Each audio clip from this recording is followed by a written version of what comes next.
정치평론가 이강윤의 오늘. 안녕하십니까, 이강윤입니다. 9월 29일 월요일 시작합니다. 텔레그램이나 바이버 같은 외국산 메신저로 유입되는 이른바 사이버 망명객들의 신규 입주 알림소리가 계속 울려대서 전화기를 아예 무금으로 바꿔놓는다는 사람들이 주변에 부쩍 늘고 있습니다. 텔레그램은 불과 나흘 만에 새 가입자가 무려 30만 명을 돌파했다고 합니다. 카톡 검열하겠다, 이 한마디에 카톡 탈출 러쉬가 벌어지고 있는 겁니다. 유신 시대에 국민들의 입과 귀를 틀어막던 긴급조치라는 게 9호까지 발동됐었습니다. 물론 나중에 모두 위헌이나 불법 판결을 받은 족쇄들입니다. 카톡 검열은 인터넷 공간을 기습한 긴급조치 10호격입니다. 검열에 응하지도 그리고 뚫리지도 않는 철옹성 메신저를 지켜내야 하는데 돈방석에 앉은 벤처기업가들이 권력의 간섭에 맞서서 수호할 의지가 있을지 걱정이라는 의견도 일부에서 제기됩니다. 입만 열면 인터넷 강국을 자랑하더니 이제는 나라가 앞장서서 토종 메신저를 궁벽하게 만들고 있습니다. 광고 듣고 시작합니다.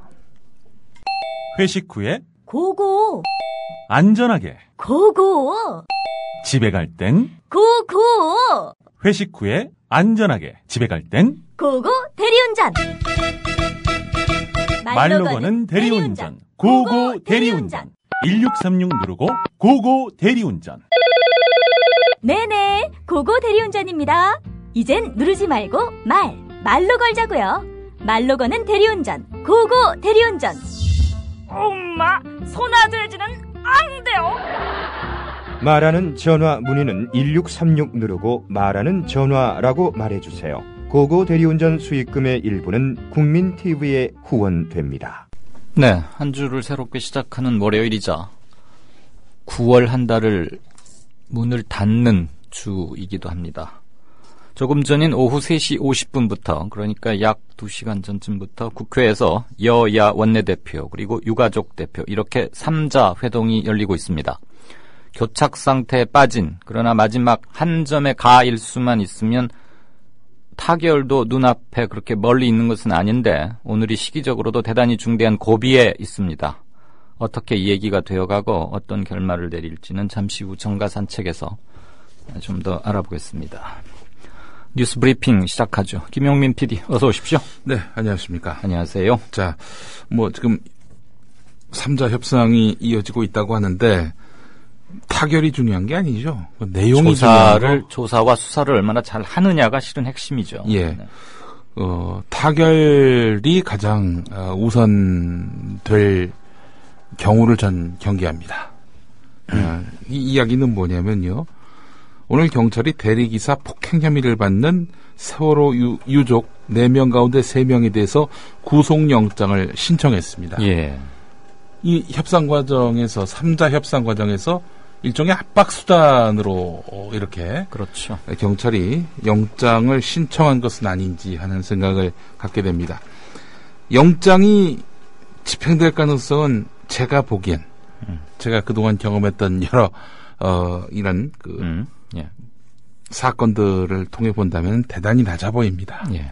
통상 이런 거는 경찰서 단계로 가지도 않고 네. 이른바 지구대 또는 파출소라고 말했던 곳, 그런 데서 쌍방 합의 이런 식으로 하고는 끝내는 게 상리이긴 한데 네.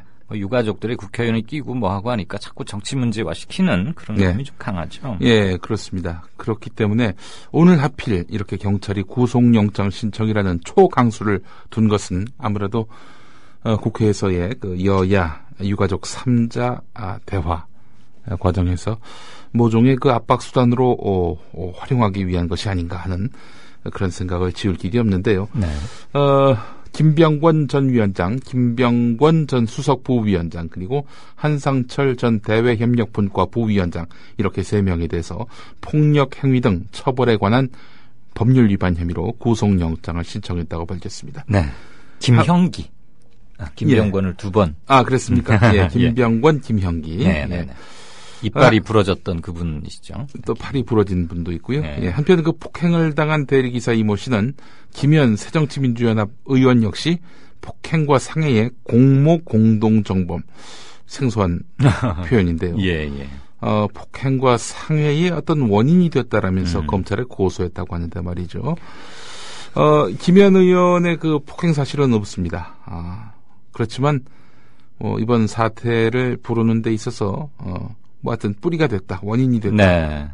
이렇게 하고 있는데 대리기사가 이 문제를 상당히 쟁점화하고 있는 것 같습니다. 네, 대리기사의 주장을 들어보니까 네. 처음에 김현 의원이 기사에게 명함을 줬다가 네. 이렇게 좀 곱지 않은 얘기가 오가고 하니까 예. 명함 빼서 네. 라고 김현 의원이 말을 했고 예. 그러자 우르르 달려들어서 폭행이 시작됐다. 그렇기 때문에 상해, 폭행에도 일정 부분 가담한 원인을 직접적 원인 제공자다. 이래서 지금 그 어려운 이름 공모 공동정범 네. 이렇다는 겁니다. 예.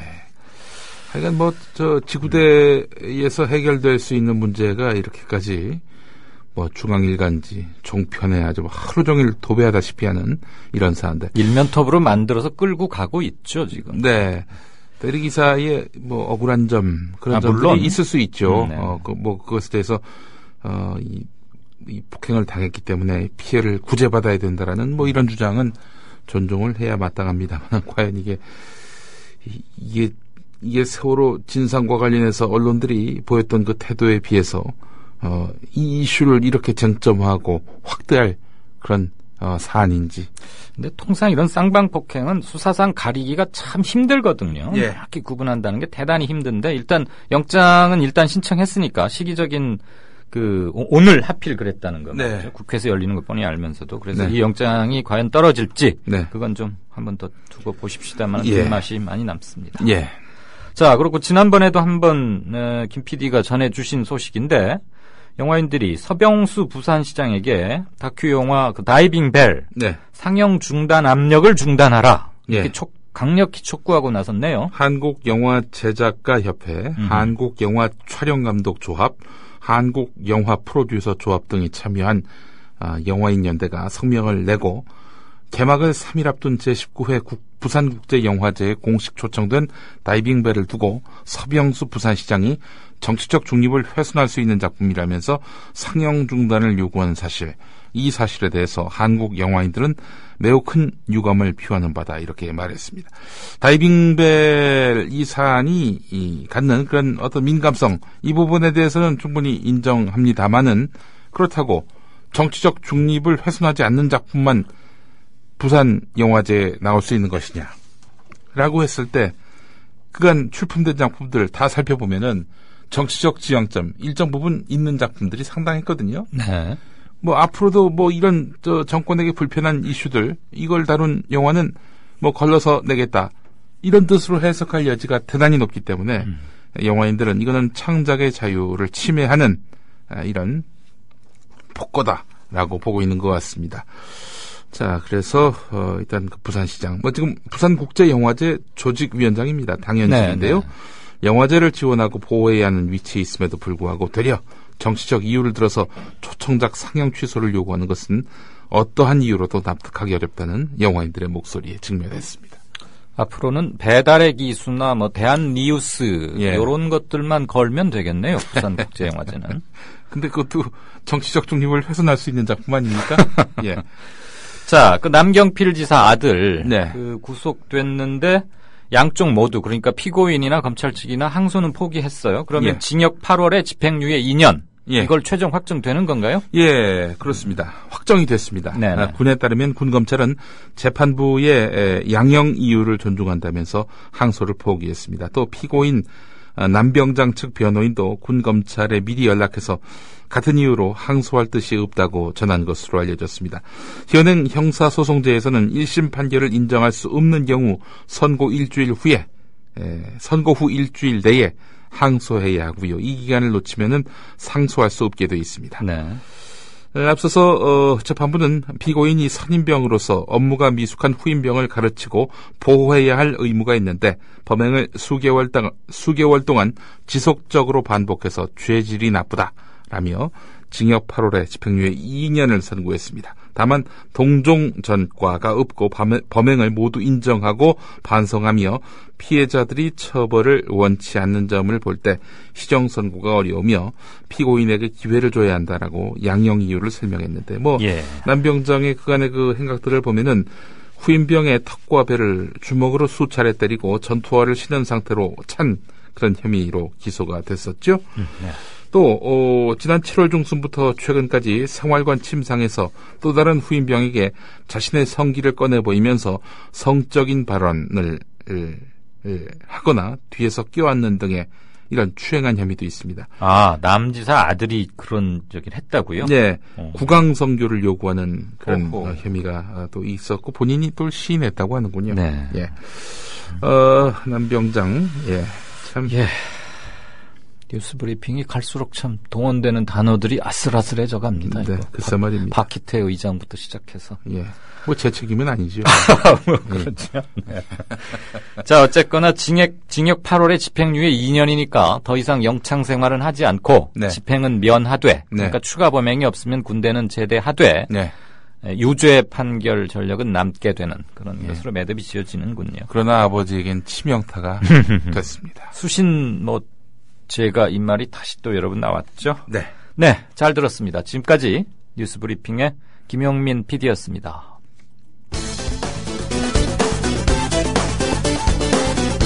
제가 헛소리할 사람도 아니고 할 일 없어서 이 자리에 서서 여러분에게 마이크 든 사람도 분명 아닙니다. 송만기 새누리당 소속 양평군 의원. 세월호 유족에 대해서 돈을 안 줬다면 몰라도 10억이 넘는 엄청난 돈을 받은 자들이 이게 할 짓인가 이러면서 허위 사실에 근거해 유가족들을 비난하더니 세월호 유족은 엄청난 시체 장사꾼들이라고 비난. 그 송만기가 2012년 양평군 의원 재보선에 무소속 후보로 나서서 했던 연설. 송만기는 제도권에 들어가야 된다고 생각합니다. 이 송만기가 제도권에 들어가야 우리 부자 됩니다. 놀랄만한 생활이 윤택해질 것이고 이 송만기가 남들이 저한테 똑똑하다고 하는데 전 똑똑하지 않습니다. 준비된 송만기는 지역사회의 폐쇄성이 이 송만기의 능력을 모르고 있습니다. 이번에 제가 군의원만 되어 보십시오. 양평이 변합니다. 우리 마트에 손님이 줄줄줄 꽉 찹니다. 이런 군의원을 꼭 뽑아주셔야 우리 부자 됩니다. 제가 헛소리할 사람도 아니고. 과연 그런가? 2004년 3월 노무현 대통령 재임 당시 여러분, 고등학교도 안 나온 여자가 부모로서 자격이 있습니까? 앞에 영부인들은 다 2대 나왔어요. 이효 여사 2대, OS 2대. 밑에서 누군가 권양숙 여사에 대해 여사하지 말라. 권양숙이 왜 여사인가? 이러는 사람이 있었으니. 뭐야? 권양숙이가 무슨 여사야? 여자 아니라고? 그래, 맞아. 그래. 아이고. 권양숙이 맞아. 박수요! 제가 헛소리할 사람도 아니고.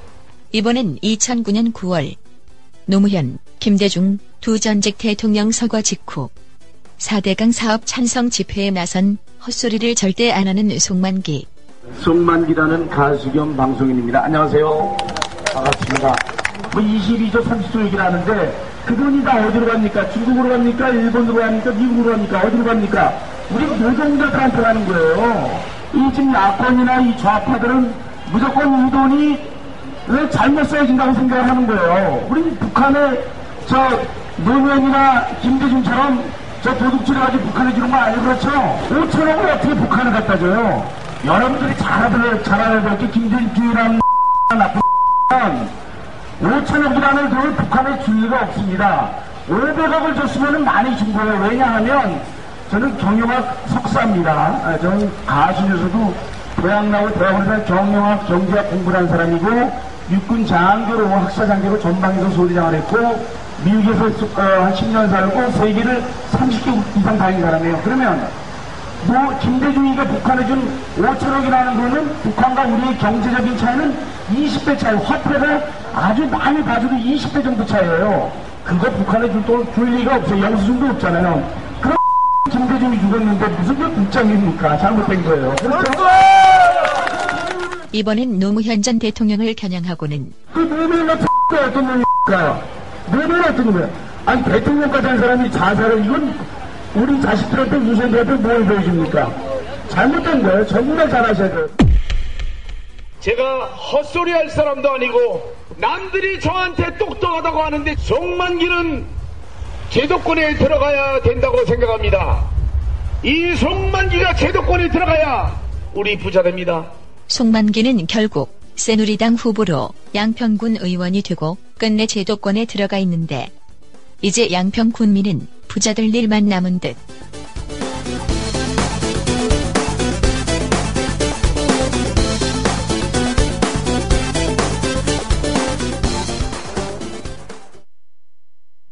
네, 6시 18분 들어왔습니다. 주말들 잘 보내셨습니까? 오늘 내린 비로 가을이 한층 깊어질 것 같습니다. 가을이 오는 거야 물리적 시간의 흐름이니까 어쩔 수 없지만 조석으로 쌀쌀해지고 꽃깃도 벌써 여미게 되고 이러는데 광장과 거리를 지키고 있는 가족들 그리고 동조 농성자들 이들이 외롭지 않도록 고립되지 않도록 더 유대감을 보여주는 것 이럴 더 절실하게 필요한 게 아닌가 싶습니다. 이제 두 밤만 지나면 10월입니다. 10월. 초봄에 났던 사고가 가을 한 중턱에 와서도 아직 갈피를 못 잡고 있습니다. 청라에서 분께서는 방금 뉴스 재구성에 정말 저도 좀 듣는데 곤혹스럽고 힘들더군요. 계속 듣다 보니까 물론 편집을 또 그렇게 하긴 했지만 저는 미친 좀비 쓰레기들 참 듣기 싫다 이랬는데 그냥 호오의 감정 여기서 한 걸음 더 나아가서 이따가 클로징에서도 말씀 올릴 거고 서북청령단 재건 이 문제도 지금 떠올랐는데 이런 것들에 대해서 엄격한 자세 그다음에 시민으로서의 권리와 이런 것들을 우리가 명확히 밝혀야겠다. 현 법 체계 테두리로도 충분히 제어가 가능한 것들이니까 그런 생각을 다시 한번 하게 됐습니다. 왕싸가지님은 한국 리서치 여론조사를 보니까 현 정부의 국정 운영에 대해서 9.1%만이 만족한다. 그리고 빈부격차가 가장 심각한 문제 이걸로 꼽았고 그 다음 부정부패 순이었다. 9.1%로 청와대와 새누리당 쥐당률이 맞다. 9.1%. 예, 정가 산책 시작할까요? 이강윤의 오늘 이제는 정가 산책으로 함께합니다. 정치권 동향 생생하게 풀어드릴 분은요. 네, 양정대 기자 안녕하세요. 네, 안녕하세요. 네, 오늘 오후 4시경 다 돼서 지금 여야 원내대표 그리고 세월호 유가족 대표 이렇게 3자 회동 아직 하고 있죠? 예, 아직까지 계속 되고 있습니다. 얘기가 길어지는 건 잘 되는 일일까요? 그렇지 않다는 뜻일까요? 글쎄요, 지금 이게 어떻게 앞으로 브리핑 내용이 나올지 지금으로서는 사실 가늠하기가 쉽지 않은 상황인데요. 그렇죠. 지난주까지 계속해서 사실 지지부진하고 이랬던 거 이제 이번 주 되면 조금 물꼬는 좀 협상의 물꼬는 틀 거다 말씀을 드렸었는데 네. 오늘 지금 만나고는 있는데 어쨌든 3자 협의체 3자 회동을 계속해서 공식적으로 거부를 해왔던 새누리당이 오늘은 박영선, 이완구 이 여야 원내대표 회동 오전에 잠깐 있었는데요. 그 자리에서 이제 이완구 원내대표가 그럼 유가족의 얘기를 좀 들어보자. 이렇게 이제 먼저 제안을 해서 사실 3자 회동이 지금 열리고 있는 건데, 아까 중간에 잠깐 이완구 원내대표가 이 회의장에서 나와서 기자들에게 아니 박영선 원내대표는 유가족하고 우리하고 다 이렇게 의견 일치를 봤다 이렇게 얘기를 했는데 실제 3자 만나서 얘기를 해보니 이게 다르더라. 이런 얘기를 하면서 내가 그래서 둘이 좀 입장 좀 조율해라 뭐 이러고 나왔다. 뭐 이렇게 얘기를 했는데 금방 다시 들어갔어요. 그러니까 이게 이제 전체적으로 보면 뭐 실제로 유가족들하고 박영선 원내대표의 얘기가 달랐다기보다 유가족들이 어쨌든 자신들의 가장 기본적인 입장 그리고 가장 핵심적이고 원칙이라고 얘기하는 것을 중심으로 얘기를 할 거고 근데 그 얘기에 유가족들의 의사가 이렇다라는 걸 확인하고 이제 여야가 협상을 하는 거니까 지금으로서는 그 유가족들의 얘기에 여야가 어떻게 구체적으로 논의를 진행시키고 있는지 그것까지는 확인은 안 되고 있고요. 그다음에 또 하나 중요한 거는 실제로 이제 뭐 유가족들하고 또 박영선 원내대표하고 지난주에 2차례 만나는 과정에서 일부 좀 이 협상안이라고 할까요? 그런 것에 대한 논의가 좀 있었다고 하는데 그 구체적인 내용이 어떤 것인지에 대해서는 그냥 지금 현재까지는 뭐 설왕설래만 있고 아직 뭐 확인되지는 않고 있습니다. 그래서 오늘 그 논의까지 가는 건지 아니면 전체적으로 지금 여야가 이제 어쨌든 협상을 재개하고 그러면서 세월호 협상과 국회 정상화 이 두 가지 트랙을 좀 동시에 진행하는 걸로 그렇게 의견을 모아낼지 뭐 그런 정도까지도 아직은 좀 부각지 않습니다. 그렇죠. 회의가 한참 진행 중이고 더군다나 시기적으로 아주 중대한 국면에서 열리는 거고 내일 국회 본회의가 예정돼 있고 야당도 내일 국회 본회의마저 박차버리기에는 좀 부담이 많은 타이밍이니까 그렇죠. 두 가지 그것을 면밀히 고려한다면 서로의 입장을 사전에 뭐게 한다는 것은 전혀 없었고 일테면 일예로 모두 발언도 없이 악수만 카메라 사진 기자들 찍고 바로 회담장으로 들어가 버렸던 거 아니에요? 네, 그렇었죠. 그 아주 간단한 인사말조차 없이 그 말은 서로 뭘 가지고 온 것 같긴 한데 일단 잘 되는 쪽으로 길어진다고 일단은 보십시다. 저는 양 기자 뭐 그렇게 기다려야 되지 않을까 싶습니다. 양 기자 요 코너 때 그 커뮤니케나 이게 성명이 나올 수 있을까 하고 기다렸는데 그럼 이강윤의 오늘 우리 끝날 시간까지는 조금 힘들다고 봐야죠. 뭐 어쩔 수 없죠. 어쨌거나 저도 지금 기사를 제가 일면 스트레이트를 써야 되는데 그래서 뭘 어떻게 써야 되는지 지금 몰라서 뭐 2개로 써놨다가 보내거나 해야 되겠네요. 근데 뭐 지금 한정없이 또 마감 시간을 붙잡아둘 수도 없으니까 우리도 인터뷰 빨리 끝냅시다. 자, 일단 논의 오늘 뭐 어떤 결과가 나오느냐에 따라서는 내일 본회의가 당연히 유동적일 텐데 글쎄요. 만약에 세월호법에 합의가 불발한다고 그래도 본회의가 또 한 번 연기될까? 뭐 아까 저 야당에서는 10월 1일 얘기를 하긴 하던데. 네네. 주말 새 문희상 비상대책위원장이 10월 1일 정상화 얘기를 언뜻 꺼낸 적은 있었죠. 그런데 아까 말씀하신 대로 지금 정의화 국회의장이 사실 이 자신의 친정인 새누리당 의원들로부터 사퇴 촉구 결의안 연판장을 돌리는 상황에까지 이렇게 비판을 받으면서 그 본회의를 한번 미뤘기 때문에 내일 본회의를 한 번 더 미룰 가능성은 저는 거의 없다고 보여지고요. 그래서 이제 오히려 지금 이제 오늘 지금 새정치민주연합 의원총회가 8시로 지금 미뤄져 있는 상태인데요. 새정치연합이 이 상황에서는 오히려 조금 더 유연성을 발휘하면 좋겠다 이런 생각이 들어요. 야당이? 아까 뭐 야당 내에서 좀 그런 얘기들이 오늘은 좀 많이 나오는 것 같긴 하던데요.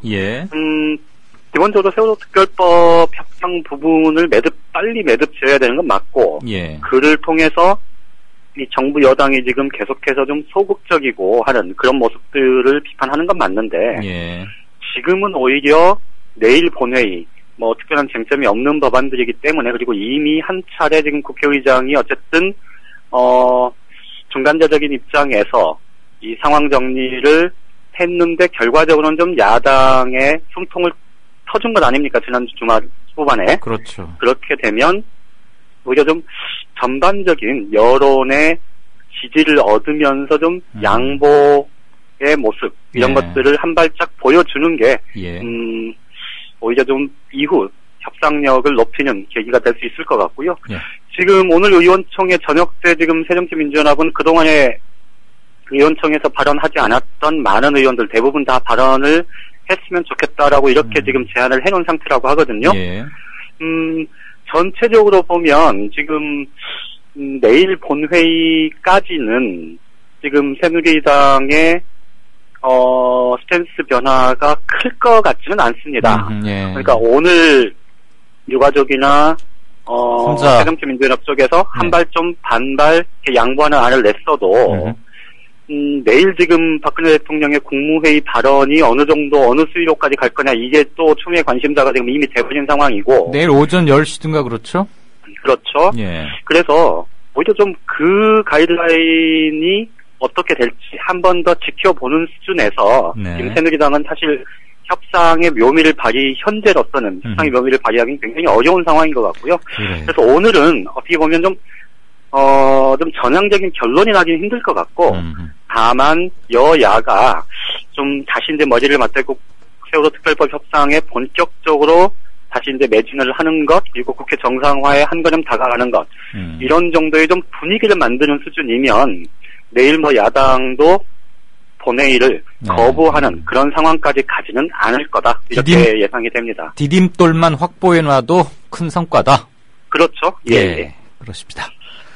자, 나머지 그 회의 결과 잘 지켜보시기로 하고 우리 자세한 소식은 다시 내일 분석해 보십시다. 고맙습니다. 예, 고맙습니다. 지금까지 정가산책 한국일보 정치부의 양정대 차장이었습니다. 게시판 조금 더 볼까요? 서북청년단에 대한 분노와 수사를 요구하는 목소리가 아주 많군요. 이럴 줄 알았으면 제가 오늘 오프닝과 클로징 순서를 바꿀 걸 그랬습니다. 대단군께서 서북청년단이 극우 반공단이라는데 웃기는 얘기다. 극우 파시즘 단체다. 공인된 조폭이고 반공을 빙자한 친일파 앞잡이라고 본다라고 써주셨네요. 네, 극우 반공단 정도가 아니고 파시즘 단체다 이거죠. 이게 그 각종 포털의 실시간 검색에서도 상위권에 있나 봐요. 서북청년단이나 이런 것들. 네, 전병욱 목사? 제가 이건 미처 체크를 못했는데 국민TV에서 다뤘던 저건가요? 제가 주말에 송만기 이 사람 김용민 PD가 이렇게 귀 밝게 기억력 좋게 뭘 찾아냈더니 기어이 또 녹음 파일을 찾아내서 오늘 재구성으로 만들었군요. 들어보니까 참 가관입니다. 검찰의 허위사실 유포 단속에 대응하는 방법이라는 걸 또 올려주셨어요.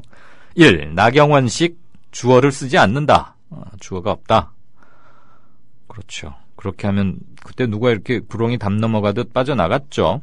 두 번째, 홍준표식 책상 위에 누가 놓고 간 내용이라고 한다. 세 번째는 김무성 스타일로 하는데 출처, 찌라시를 보고 밝힌다.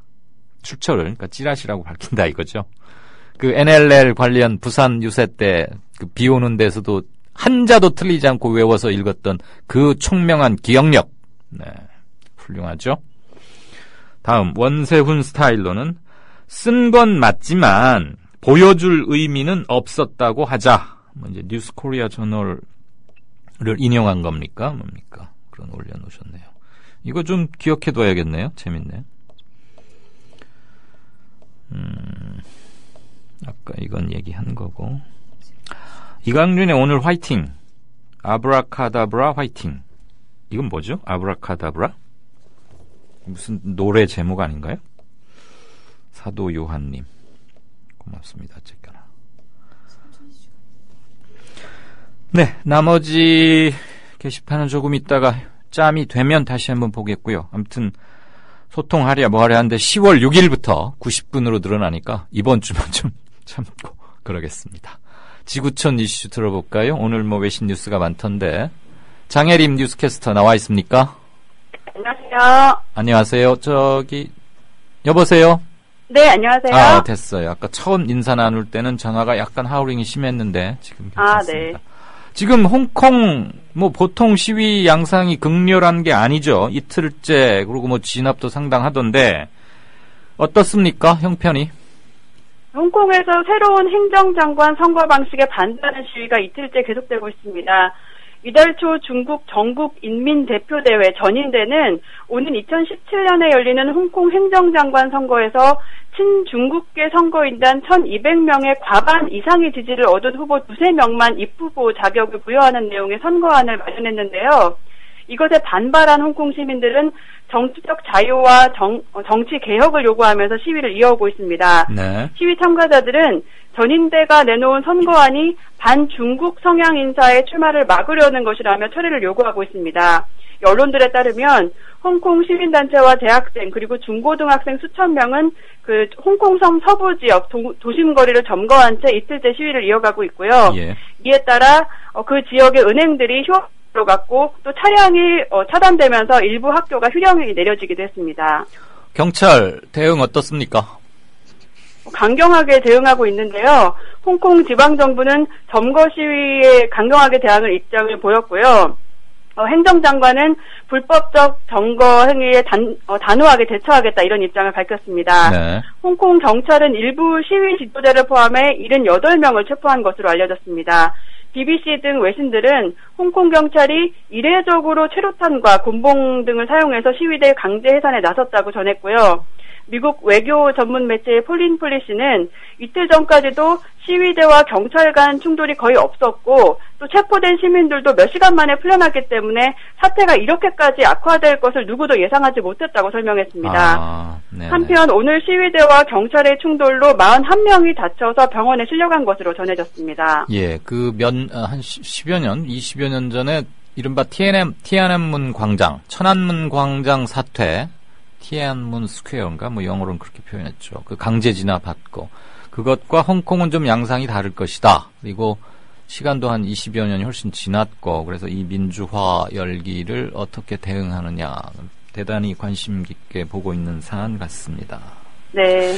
자, 그리고 한국 다녀가셨죠. 프란치스코 교황. 이번에는 전임 교황 베네딕토 6세였나요? 그분을 이렇게 예로 든달까? 그러면서 노인에 대한 공경, 그리고 노인 안락사에 대한 본인의 분명한 입장, 이런 거 강조했죠.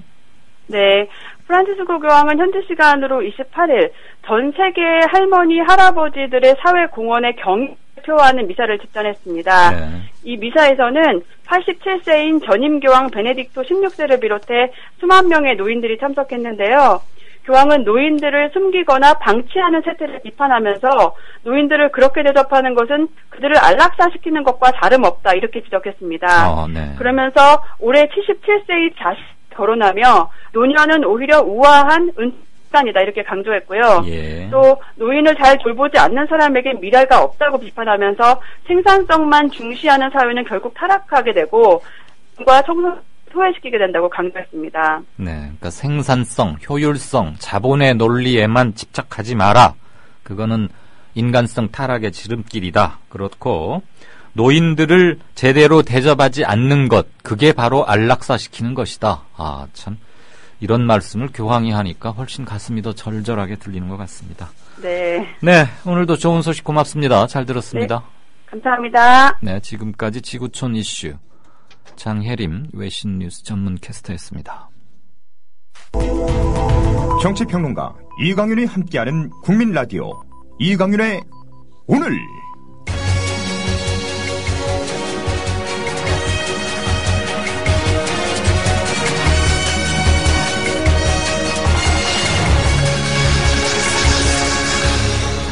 이강윤의 예리한 시각. 이제는 뉴스의 행과 간을 짚어냅니다. 네, 경찰청장이 집회나 시위가 열렸을 때 체증들을 많이 하지 않습니까? 이렇게 아예 노골적으로 카메라 이렇게 위에서 들이대고 그러는 과정에서 지나가던 시민들도 찍히고 이래서 항상 항의를 많이 받고 그 약간은 긴박한 상황에서 인권이 형편없이 무시되고 짓밟히는 거 아닙니까? 그거에 대해서 오늘 한마디 했습니다. 앞으로 어떻게 하겠다는 건데 들어봐도 무슨 소리인지 저는 잘 모르겠습니다. 일단 신임 경찰총장이 했다는 얘기 먼저 한번 들어보시죠. 강신명 경찰청장은 집회 시위 현장에서 경비 경찰이 활용하는 체증 카메라는 가급적 명확한 불법 행위가 있거나 경찰 스스로 절차의 정당성을 확보해야 할 필요가 있을 때 활용하도록 지시했다고 오늘 밝혔다. 강 청장은 기자 간담회에서 원칙적으로 체증 카메라 활용은 불법행위 직후 또는 직전 등 체증 활동의 취지와 범위에 맞게 해야 한다며 미란다 원칙을 고지할 때나 현행범 체포 등 공무집행 장면을 스스로 촬영해 논란에 대비하는 용도로 명확히 하라고 지시했다고 말했다. 네, 우리 저 최혜윤 PD는 참 리딩, 읽는 게 아주 좋습니다. 귀에 속속 들어오고 날씨를 할 때도 그랬고 이전에 그 라디오 비평 때도 아주 서영석 진행자하고 잘 콤비를 맞췄다는데 제가 만나보니까 아주 귀에 쏙쏙 들어오고 끊어 읽는 게 명확해서 저도 많이 배웁니다. 물론 이전에 변현주 PD는 또 자신의 스타일로 아주 잘했죠. 지금 앞대목 기사에서 제일 중요한 게 리드 멘트 아닙니까? 앞대목 방금 들으신 것은 오늘 오후 3시 27분에 올라온 연합뉴스 발 기사입니다. 강신명 청장이 이런 얘기를 했어요. 가급적 명확한 불법 행위가 있거나 따져봅시다. 가급적 이런 말이 뭡니까? 가능하면 이 소리잖아요. 대단히 주관적이죠. 그래서 나중에 사후에라도 그때 담당자는 가능하다는 판단이 안 들어서 그렇게 했다라고 말하면 끝나는 겁니다.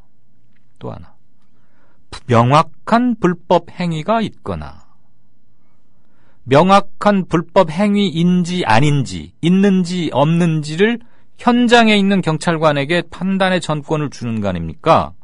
이거 역시 자의적이고 주관적이죠. 지금 문제가 되는 것은 체증 카메라, 그러니까 체증 행위의 적법성과 그것이 인권을 침해하지 않는 경찰의 공무집행에 있어서 엄격한 제한이 이루어져야 하는 걸 말하는 건데, 경찰에서 제일 높다는 총수까지 올라가고, 머리 좋은 친구들도 많이 들어간다는 경찰대 2기인가 몇 기인가 아무튼. 브라이트 하니까 청와대에서도 데려다 쓰고 높은 자리에 앉혔겠지요? 저는 그게 고관 승진 이런 건 전혀 관심도 없습니다만, 이렇게 비논리적으로 말할 수 있습니까? 집회 시위 현장에서 경비경찰이 활용하는 체증 카메라는 가급적 명확한 불법 행위가 있거나 또 경찰 스스로 절차의 정당성을 확보해야 할 필요가 있을 때 활용하도록 지시했다. 이렇게 어벙벙하게 지시를 하니까 아무 데서나 무작위로 들이대고 집회 적극가담자는 아닐 뿐더러 적극가담과 옆에서 박수치거나 자기 정치적 의사표시를 박수로 하거나 고함으로 하거나 함성으로 하는 그게 무슨 불법 행위가 되는 것이며 그것을 어떻게 저울질로 한다는 것인지 그리고 그 과정에서 지나가는 시민들도 초상권 침해하고 그러지 않습니까? 이렇게 답답한 소리를 하고 있으니까 개선될 리가 없지요. 오죽하면 지금 이명박 정부와 이 정부 들어서서 국가권익위원회나 인권위원회가 제대로 기능하지 못하고 있다는 것은 여러 차례 지적했고 보수 언론들도 많이 사설로 꼬집고 그런 거 아닙니까? 그러면 더 이상 그곳에 대해서 우리가 진보적이고 확실한 행동을 기대하지 않는다 해도 국가인권위원회에서 지난 4월 달에 세월호 사태 때문에 이럴 때 이런 얘기를 했어요. 경찰이 각종 시위나 집회의 체증 과정에서 인권 침해가 발생하지 않도록 체증의 범위나 방법 등 관련 제도를 개선하라라고 권고했어요. 경찰청 이거 듣고 그냥 콧방귀만 꼈습니다. 그러니까 반년이 지나도록 고쳐지지 않아요. 이거 불과 반년 전에 훨씬 문제지만 문제는 체증은 언제 어떻게 해야 한다는 명확한 조문이 있어요. 그렇지만 그게 현장에서 지켜지지 않는 것은 경찰의 최상층부가 이렇게 애매모호한 태도를 취하고 있고 가급적 노력해서 그러지 않아 보겠다. 이런 식으로 넘어가니까 전혀 고쳐지지 않는 겁니다. 확실한 집행 의지를 갖고 있으면 왜 못합니까? 과잉 체증에 대해서 분명하게 책임을 묻고 엄정하게 사과를 하고 그렇게 하면 고쳐지는 거예요. 고칠 마음이 없는 거지. 이건 능력의 문제가 아니라 성의의 문제입니다. 그리고 또 하나요. 각종 집회 가보면 차벽 쌓는 거 있지 않습니까? 아예 그냥 둘러싸버리죠. 섬으로 만들어서 고립시킵니다. 그리고 일단 그거 자체가 헌재에서도 말했어요. 비합법적인 거라고, 그만두라고. 그렇지만 대놓고 무시해버립니다. 경찰이. 사법기관에.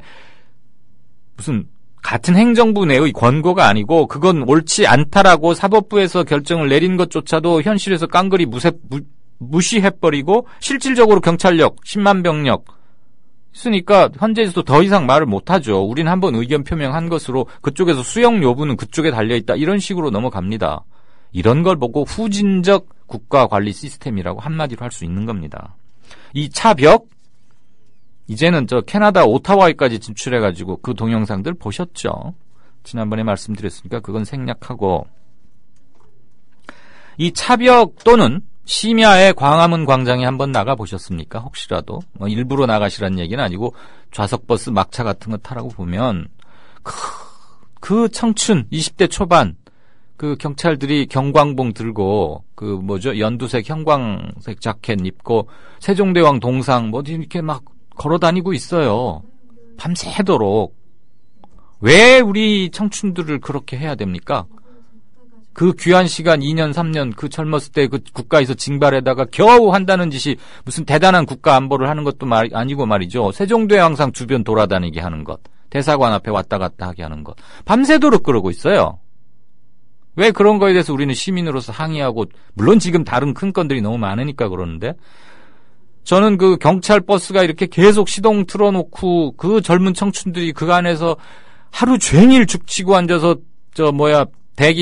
출동 명령이나 기다리고 그 무료한 시간들, 이 얼마나 국가적인 손해입니까? 그들의 인생의 손해고. 그런데 도대체 우리가 그들을 무슨 권리로 징발에다가 그렇게 썩이는지 그것만 볼 때마다 슬프고 짜증이 나요. 경찰청장이라는 사람이 이렇게 아직도 불명확한 얘기는 하고 있으니까 시위 현장에서 경찰과 시민들은 항상 그렇게 극단적인 대립을 할 수밖에 없는 겁니다. 다 우리도 같은 시민인데. 경찰청장께 권합니다. 청장쯤 되면 일국의 경찰을 대표한다고 하면 최소한의 논리성은 갖춰서 말하십시오. 그게 이른바 당신들이 얻고자 하는 권위이자 면모라는 겁니다. 네, 행간 이 정도 하겠고요. 다음 진짜 인터뷰로 들어가겠습니다. 오늘 진짜 인터뷰는요. 이게 무슨 소리야? 이랬을 수 있는데. 삼성 이건희 회장이 살아있어야만 하는 이유라는 컬럼이 화제인 건 아시죠? 지금 삼성 이건희 회장은 아시다시피 깨어나지 못하고 있습니다. 여러 달째 삼성병원에 입원해 있죠. 심장 마비가 왔었다 그러고요. 어떤 인터넷 신문은 이건희 회장이 사망했다고 단언한 기사를 한번 썼었어요. 근데 그것을 삼성 측에서 내리라거나 수정해달라고 요구하고 있지만 전혀 삭제는 물론 수정도 하지 않고 있습니다. 이건희 회장의 입원과 자리 비움이 길어지면서 삼성이 권력 공백기를 맞고 있는 거 아니냐, 위기가 오는 거 아니냐, 이런 얘기들이 막 나오고 있는데, 경제 전문 기자이기도 하죠. 한국의 경제학자들, 이건희 이후 삼성에 관한 7개의 시선들이란 책을 쓴 미디어 오늘의 이정환 기자 만나보겠습니다. 안녕하세요, 이 기자. 네, 안녕하십니까. 네, 제 앞에 뉴스 행간이 조금 길어져서 전화를 좀 기다리셨죠? 네네. 바로 그렇게 네네 그러면 제가 무한한데. 빈말이라도 괜찮습니다 이래요. 괜찮습니다. 네. 자, 이 기자가 쓴 책 아주 짧게 어떤 책인지 야마만 한번 간추려 보실래요? 그렇죠.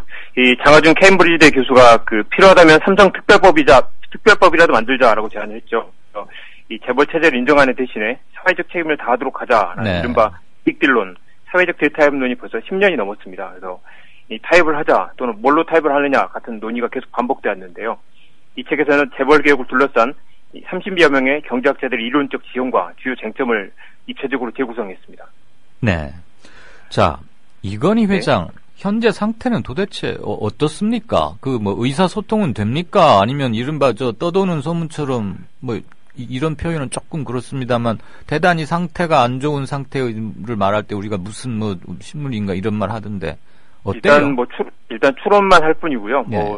의식을 되찾았다라고 하는데 그건 뭐 홍보실에서 이야기하는 말뿐이고 예. 실제로 이건희 회장을 본 사람은 몇 손가락 안에 꼽을 정도다라는 이야기 계속 나오고 있습니다. 실제로 확인하지 않는 이상 알 수가 없는 거죠. 예. 그러니까 의식을 회복했다는 공식적인 말을 믿기가 좀 증빙이 약하다. 지금 이 기자 얘기는 그거죠.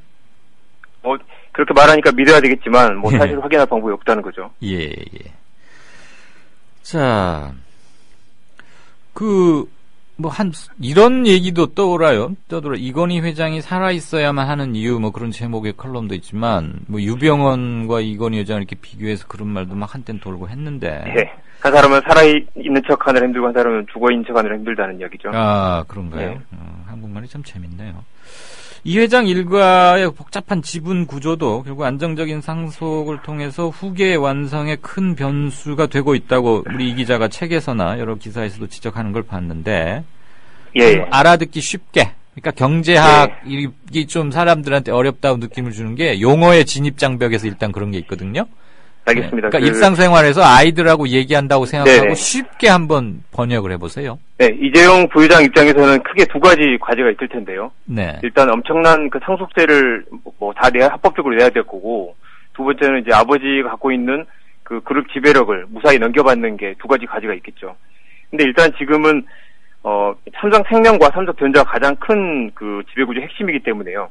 그걸 물려받아야 되는데 이 상속세를 적게 내려면 최대한 주가가 많이 떨어지는 게 좋겠죠. 그냥 싸게 인수할 수 있을 테니까요. 네. 그리고 이 삼성 SDS 지분을 많이 가지고 있는데 그걸 팔아서 상속세를 내야 되기 때문에 이 삼성 SDS 지분이 오르면 오를수록 좋은 그런 상황입니다. 그래서 이건희 회장이 아파서 누워있긴 하지만 이 최대한 시간을 좀 끌면서 좀 이렇게 주가도 많이 빠지고 SDS는 주가가 많이 오르고 그래서 이제 상속세를 낼 재원을 만드는 게 일단 중요하고요. 이 또 하나 문제는 이 삼성생명이 보유한 삼성전자 지분이 7.6%인데요. 이 문제는 이게 삼성생명이 보유한 돈이라는 게 결국 삼성생명 보험가입자들이 낸 위탁 자산입니다.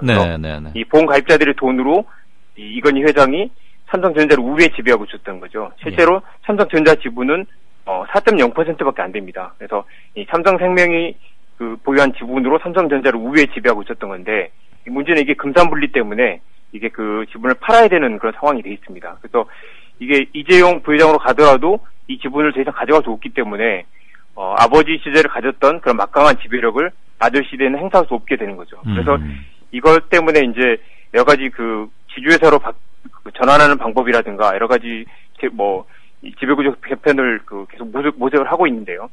결국 국회에서 법을 바꿔주지 않는 이상 이 지배구조가 크게 흔들릴 수밖에 없는 그런 상황이고요. 금융주주회사로 가거나 아니면 중간 금융주주회사를 만들거나 여러 가지 대안들이 거론되고 있는데 모두 지금 현행 법에서는 어려운 그런 상황입니다. 그래서 이재용 부회장 입장에서는 최대한 국회에서 뭔가를 바꿔주기를 기다리거나 최대한 시간을 끌면서 뭔가 이렇게 제도가 변하기를 기다리는 게 일단 최선인 상황입니다. 그래서 결국은 지금 당장 이건희 회장이 돌아가신다면 엄청난 큰일이 되는 거죠. 지배구조가 흔들릴 수밖에 없는 그런 상황입니다. 네, 그러니까 자기들이 소망하는 승계 때까지라도 아버지의 숨은 붙어 있어야 한다 이거고, 그렇죠. 그 안에 국회에서 법이 바뀌어야 한다 이 말이죠. 이미 상당한 어떤 로비가 진행되고 있는 게 아니냐라는 그런 의혹들이 있는데요. 그런 의혹들이 아직 지금은 그런 로비가 아직 구체화되지 않은 상태고 아직 상속을 받기에는 아직 그런 지배구조 개편이 완성되지 않은 그런 상황이라고 할 수 있겠습니다. 그런 정도의 로비는 편하지 않게 하겠죠. 편하게. 그러니까 전성인 교수 같은 분은 국회의원 300명을 모두 구워 삶아서라도 원하는 바를 이룰 거다라고 이야기도 하는데요. 실제로도 어떤 국회에서 보면 삼성이 발주한 그런 법들이 계속해서 발의되고 통과되는 그런 모습도 확인할 수가 있습니다. 일테면 뭘 예로 들 수 있습니까? 최근에 단통법 통과 과정에서도 삼성이 로비를 했다는 이야기도 있고요. 약자로 줄여서 말고 기자들이. 단말기 유통법인데요. 삼성전자가 반대하는 법이 이 국회에서 이렇게 통과가 안 된 그런 경우도 있었고요. 한때 또 과거 CJ와 갈등이 있었을 때는 CJ를 공격하는 그런 법이 삼성 쪽에 설려서 이 국회의원들이 흘러가고 있다라는 그런 의혹도 있었습니다. 그러니까 한간에서 떠도는 이른바 삼성 장학생 또는 삼성의 영향권 안에 있는 입법 확보. 네. 그런 것들이 충분히 돼서 지배구조 개편이 가능할 때까지 예. 이건희 회장은 죽어도 죽을 수가 없는 그런 상황이라는 거죠. 아, 죽어도 죽을 수 없다. 아, 참. 네, 그렇습니다. 지금 결국 핵심은 두 가지로 모아지는 것 같아요. 이제 3세 승계 과정에서의 시스템을 하나 법적으로 만드는 것과 결국은 세금 덜 내고 영향력은 최대한 확보해 보겠다 이런 거 아닙니까? 쉽게 말하자면. 그렇죠. 이미 그런 시스템을 다 확보 구축을 했는데도 아직도 그대로 물려받기에는 상당한 어떤 그 리스크가 있는 거고요. 또 하나는 지금 상태에서 물려받으면 지배구조 상당히 어떤 영향력이 줄어들 수밖에 없는 상황이라는 겁니다. 또 하나는요. 예. 과연 인간은 누구나 유한하니까. 네네. 언젠가는 지금 이건희 회장의 외아들이죠. 이재용, 지금 부회장이죠? 네네. 이 이재용 부회장의 경영 능력인데, 한간에서, 좋은 교육도 많이 받고, 이른바 경영 황제 수업도 잘 시켰을 텐데, 아직까지 경영 성과를 보면 그렇게 탐탁한 게 없다. 그러면서 정말 이재용 부회장이 능력이 있는 건가? 이 거대한 삼성을 물려받아서 잘 키우고 유지하고 이럴 수 있나? 이걸 좀 혹평하거나 회의적으로 보는 사람들도 있어요. 그래서 제가 이렇게 좀 찾아봤더니 우리 이 기자는 아주 세게 비판했던데 날로 먹는 재테크, 실력 검증 안 된 황태자 이렇게까지 혹평했어요. 이 기자의 견해를 포함해서 이재용 부회장에 대한 각 경제계 쪽의 평가를 좀 두루두루 한번 좀 살펴봐 주세요. 그러시죠. 일단 이재용 부회장은 27살 때 이 아버지에게 60억 원을 증여를 받았는데요. 그게 이제 종잣돈이었죠. 그걸로 이제 비상장 기업이었던 S1이나 삼성 엔지니어링 등을 사들였다가 이 상장 직후에 처분해서 그야말로 돈을 긁어드립니다. 그리고 이 법적으로 문제가 됐었던 에버랜드 전환사채나 삼성 SDS 신주 이주권부 사채라는 걸 헐값에 사들이는데요. 이게 말 그대로 회장의 아들이기 때문에 굉장히 특혜를 받아서 싸게 사들이는 그런 조건이었습니다. 그래서 이 그룹 차원에서 헐값에 지분을 넘겨준 그런 상황이었는데요. 그게 사실 지금 이재용 부회장의 자산이 돼 있는 겁니다. 그래서 이 상속을 받기도 전에 이미 알짜배기 지분이 거의 다 넘어와 있는 그런 상태고요. 그걸 이제 날로 먹는 재테크라고 제가 표현을 한 거고요. 실력이 검증 안 됐다는 건 이 과거 이삼성의 실패도 있었고요. 이삼성. 이삼성이라고요. 그러니까 이가 앞에가 영어로 말하는 그렇죠. 일렉트릭 그걸 말하는 그렇죠. 그래서 이 정보통신 부문에서 이제 아버지가 읽었던 것처럼 뭔가를 새로 보여주고 싶었을 텐데 손대는 것마다 다 실패를 했습니다. 그래서 실패한 사업을 또 계열사들이 다 떠넘겨가지고 손해를 분산시킨 그런 사례가 있었죠. 그건 엄밀히 말하면 배임에 해당하는데요. 그런 행위. 배임 논란이 있었는데 흐지부지 삼성 특검 결과 흐지부지 넘어갔습니다. 그리고 이 할아버지와 아버지가 보여줬던 그런 카리스마가 없다는 평가도 많은데요. 물론 이제 평가는 엇갈리지만 이재용 아버지 이건희 회장이나 이병철 전 회장 같은 경우는 나름 굉장한 카리스마를 갖고 있었고 이 탁월한 경영자였다기보다는 이 조직을 장악하고 이 강하게 밀어붙이면서 이 반도체와 스마트폰 등을 키웠습니다. 물론 자동차는 굉장히 말아먹었지만요. 그렇게 운이 좋았다고도 볼 수 있고 이거 가자라고 해서 굉장히 강하게 밀어붙여서 이 반도체에도 선도적인 투자를 했던 그건 이건희 회장의 물론 성과라고 할 수 있습니다. 그래서 과연 이재용 부회장이 그런 정도의 어떤 카리스마를 갖고 있느냐라는 건 실제로 의문이기도 하고요. 하고 손대는 사업마다 많이 실패를 하기도 했고요. 이 삼성은 보통 기업이 아니라 이 회장이 왕처럼 군림하면서 일사불란하게 움직이는 그런 조직인데요. 삼성 부회장은 아직도 기업 문화가 그렇습니까? 그렇죠. 상명하복이고 아주 한 가지 의견만 허용된다 이런 얘기인가요? 그리고 소리를 쩌렁쩌렁 지르면서 이렇게 모함을 친다고 하죠. 나는 점잖고 그렇게 하는 데인 줄 알았어요, 삼성은. 아닙니다. 그래서 옛날 현대가 좀 워커발로 조인트 까고 그러고 삼성은 아주 이렇게 그런 줄 알았더니 삼성도 거의 왕처럼 군림하는 그런 조직이라고 합니다.